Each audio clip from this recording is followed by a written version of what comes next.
The two most viewed videos on my channel are of this device, the Sony NW A46. And well, when I heard that Sony were making newer and better versions of that Walkman which were much easier to use and much easier to recommend, I had to get my hands on one.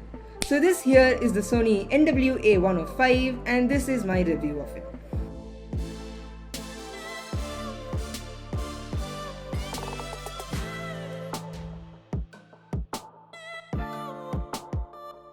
So before we get into the actual review part, we have to look back at what made the A46 such an amazing device. Now the A46 was amazing at what it did. It was a device meant to listen to songs that you already own, but in a quality that you might not have heard them in before. And it was amazing at that. And well, that is the main issue for people like me.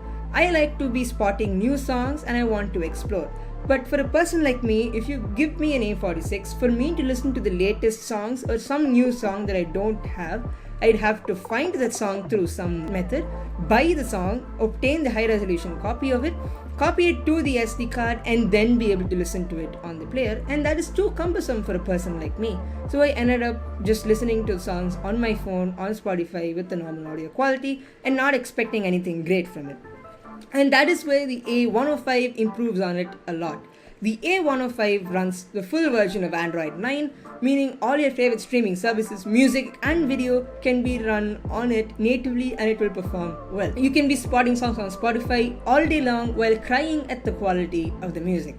Now both the A46 and the A105 have an underrated feature, and that is the DSEE HX upscaling. Now what that does is that it takes CD quality or 16-bit audio and it converts it into a 24-bit format.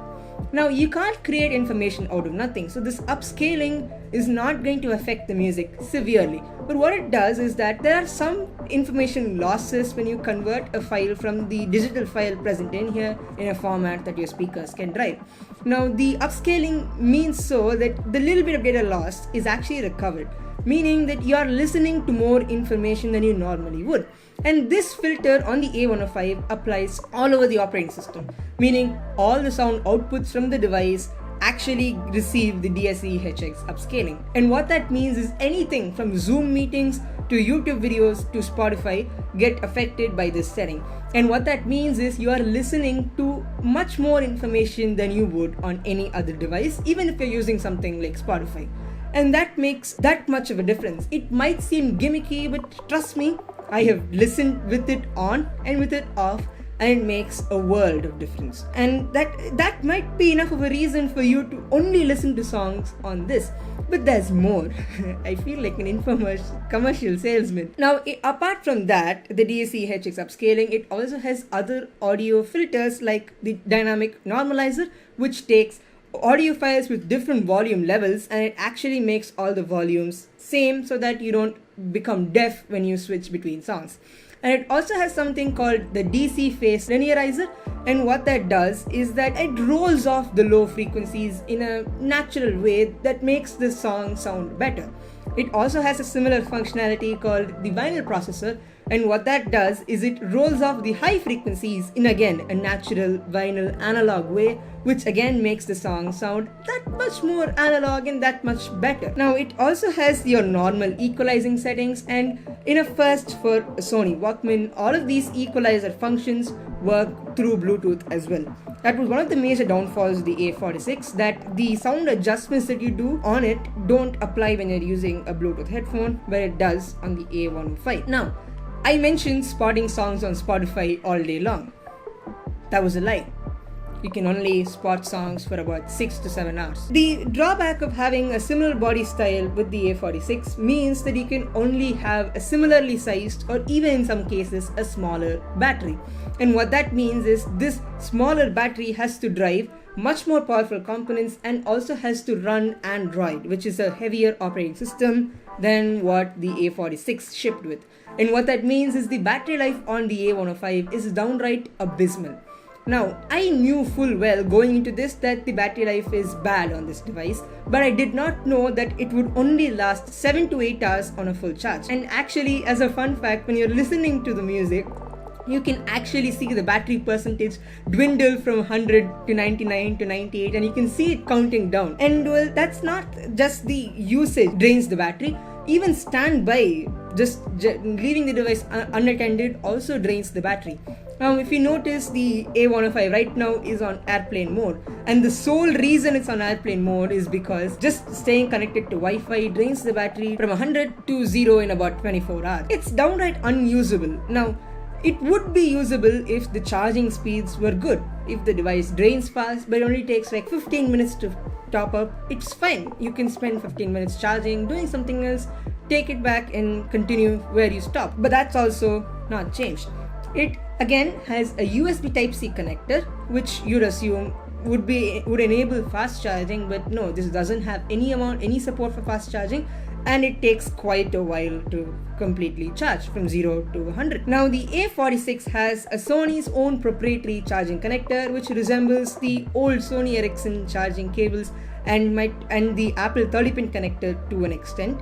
And it was cumbersome. You had to carry another cable with you along when you went on vacation, and you always need to baby the cable along, because if it breaks, you have no other way of either charging or transferring files to the Walkman. It has a USB DAC functionality, and what that means is you can take the raw digital audio output from another device, feed it into the A46, and the A46 will use its superior hardware to decode the audio and push it through the headphone jack. Now, the switch to USB-C has meant that the USB DAC functionality on the A105 has been lost. Now, one of the reasons I saw people using the USB DAC functionality is to take the audio from your phone while you're listening to Spotify, for example, and to just decode it in a much better format. Now, the A105 can natively run Spotify, so you don't need the USB DAC functionality, but if you were using it for some other purpose, then it's not present here and it won't work. As I said, the battery life is abysmal. You'd be fooled into thinking that the processor inside is so power hungry and so powerful that it drains the battery in merely hours. But you're wrong. You'd be fooled, I said. Device can barely run Android. Now, the processor does not have a specified manufacturer. It barely runs Android. Basic animations like looking at the notification shade or opening up the app drawer stutter so much on this device to a point where it just feels cheap. Now, I actually went into the developer options and I sped up the animations just to hide this stutter, and it was fine, but it stutters on just the home screen. So you wouldn't want to install and run any apps on this, and you wouldn't be able to either way. It ships with only 16 gigabytes of internal storage, and after you finish the initial setup, you only get 9 gigabytes of that free. Meaning any amount of apps you install, it's gonna fill up the storage and you won't have any more storage left to store songs or to install more apps. A micro SD card is must when you get this device. Now, another issue with this is one of its advantages, I say, the size. So since this runs the full version of Android, you can even watch YouTube videos or install Netflix and watch Netflix on it. But this display is a mixed bag. Now, it is a 3.6-inch 720p IPS LCD panel, and it's an amazing panel. The colors are the most accurate I have seen, and the viewing angles are amazing. But one of the issues is it's 3.6 inches, meaning anything that you watch on it is going to be extremely small, and being able to discern any amount of detail from it is going to be extremely hard. I watched my last video on it, the HDR10 comparison, and most of the differences between the different video files were very tiny and hard to notice already on a smartphone, and on this, all the files look the same. I wasn't able to differentiate between them, and this simply doesn't have the screen real estate for you to be able to notice and discern any differences.